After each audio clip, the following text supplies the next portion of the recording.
tal a todos? Yo me llamo Victoria. Entonces hoy voy a hacer una receta muy sencillo pero riquísima. Voy a hacer muslo de pollo con salsa de tomate. Bon, nous allons très bien. Alors, nous allons faire la recette simple, puis moins cher pour la bana. Alors, nous allons la cuisse de poulet na sauce tomate. Yo le conseil la bana, landa vidéo oti na suka et c'est pelissao parce que recette on est c'est pelissao makasi pour être simple.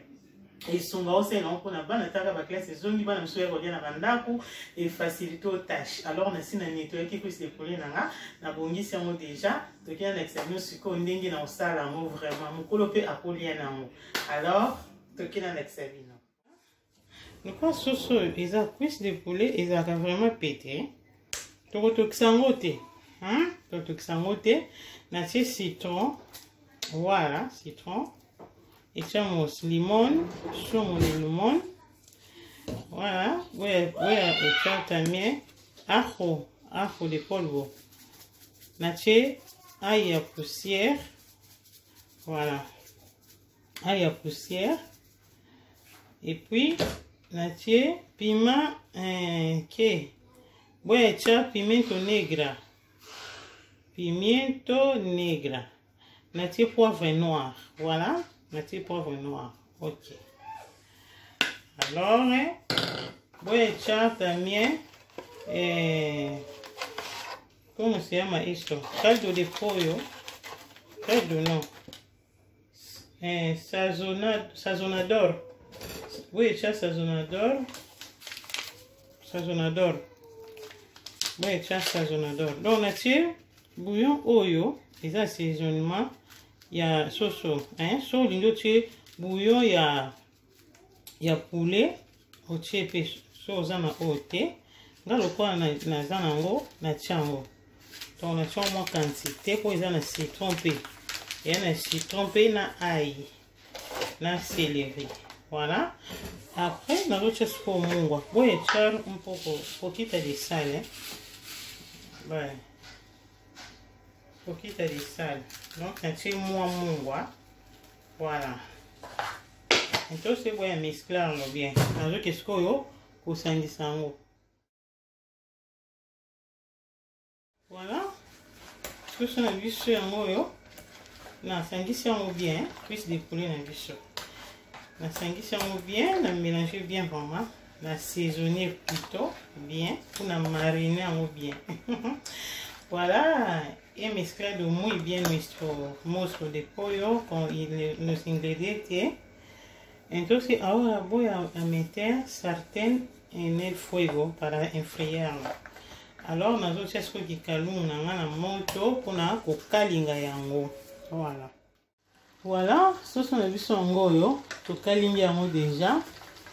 O etsikalika ya suka, ndenge na lobaki ya. Hemos friado nuestro muslo de pollo. Voilà, está listo ya. Tout ce que comme nous avons prêt, ils ont cuire sa pétéona. Alors, ce que tu mets tout ça la sauce pour tout ça aussi pollo ensemble et bien ensemble la sauce tout ça. Vamos a hacer salsa de tomate. Voilà. Voilà. Tout ce qui kalungu na moto, na changer qui kalungu na tie mususu. Pour tout ça la sauce parce que tout l'ambi la sauce on a vu soca et vamos poner sartén en el fuego.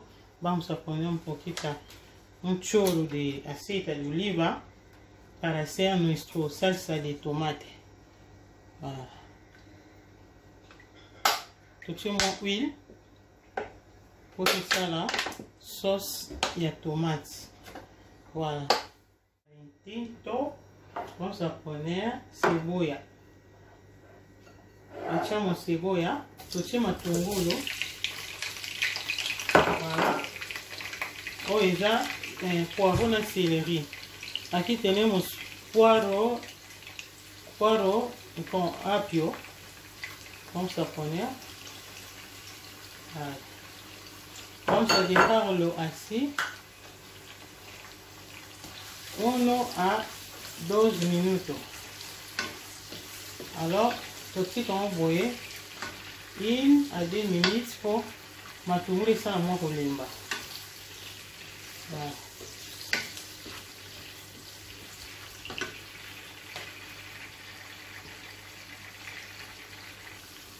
Echamos ajo.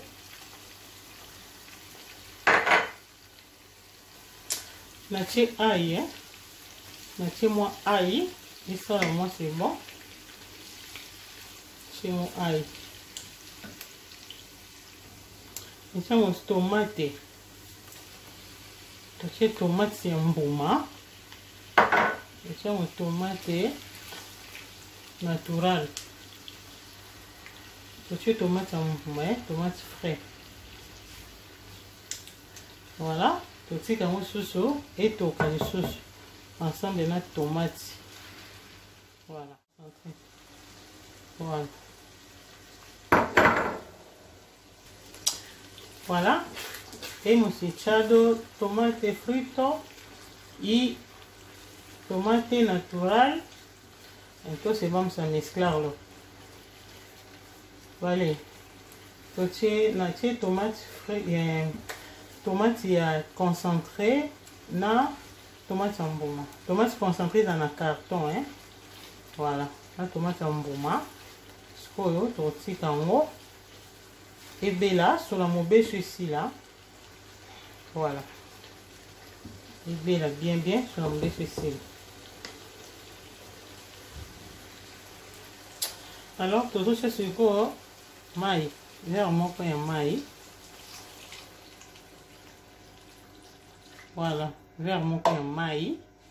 Allez, vamos echar un vaso del agua. Hemos echado un vaso del agua. Vale, natie vers mon pain maïs. Alors, vamos a después echar soso la bicho. Entonces, vamos a introducir nuestro pollo, muslo de pollo, muslo de pollo. Alors, tout ça c'est quoi soso la bicho bien. Cuisse de poulet, voilà. Cuisse de poulet. Tout ça, on a fait la sauce. Vamos a introducir nuestro muslo de pollo en nuestra salsa de tomate. Todo ça, bouillon de poulet pour la sauce, un poco de caldo de pollo en nuestra salsa pour écouter la sauce parce que sauce na tchèque ta bouillon mon côté, na tchèque bouillon thé, hein. Voilà. Après, tout ça, feuille de laurier. Petit feuille de laurier, mi bado. Et puis ça monte sur là. Et puis esto, hoja de laurel. Entonces vamos a poner un poquito de sal. Un poquito de sal. Na tchèque mon guapé pour la sauce. Voilà. Tchèque mon guapé. On dit au maximum maïs, hein. Voilà. Alors, tout ça, mon citron. Bon, c'est ça, un poquito de zumo de limón. Poquito. Un chorro. Para que sea bien.